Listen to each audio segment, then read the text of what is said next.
Good morning, Center for Effective Living Community. It's Valerie Ling, clinical psychologist and director of the practice here. Hope you're having a wonderful start to your morning. I don't know where you've been or what you've been doing, but I hope that you've been warm and you've already had your morning tea or coffee and some breakfast. I'm actually just about to have my breakfast. I can't really eat when I first wake up in the morning. I seem to do it in stages. I graze a little in the morning, and then 9 o'clock, and I'm about to have my breakfast. I'm actually standing here in my kitchen. Oh, didn't realize that you can actually see my coffee machine and my kettle. And what is that other thing?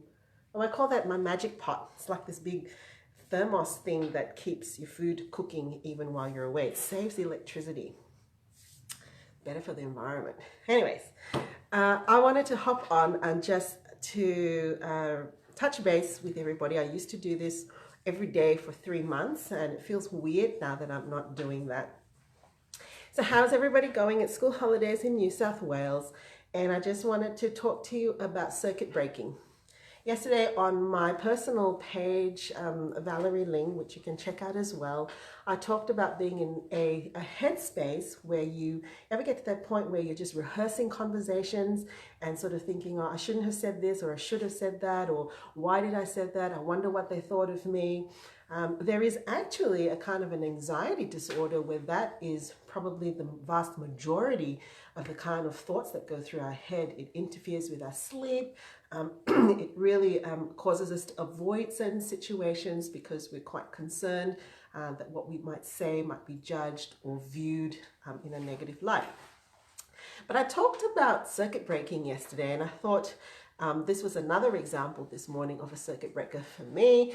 I woke up in the morning and got on with my day, but it was actually time to sort of get out of that obsessional mode. Do you ever get into that point where, you just hone into problem solving and fixing things without even having some perspective? Well, a circuit breaker basically means that when you're going around and around like that in circles, whether in your mind or in what you're doing, to actually stop and put that down and be at peace and know that even if you walk away from something and come back from something, come back to something, you are still the same person. Sometimes I think we can worry that if we let go of the thing that we are, just looking at my dog doing something very strange over there. But we have this negative, a positive belief in our worry cycle that we just got to keep going. The more we actually try to fix and worry and think about it, the more we're being committed or dedicated to the task or to the issue. But in fact, what we're actually doing is we're just recycling a non-productive, non-efficient, and probably quite distressing state of mind. So remembering that when we walk away and when we come back, we're still the same person. All of our values, our inclinations, our capabilities.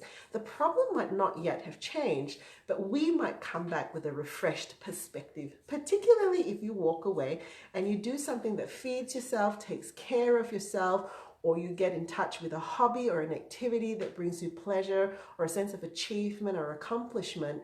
That sort of mapping of positivity can return with you to the activity that you were doing instead of recycling some of that negative emotion that you might have.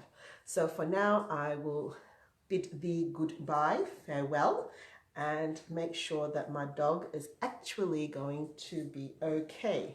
All right then, take care.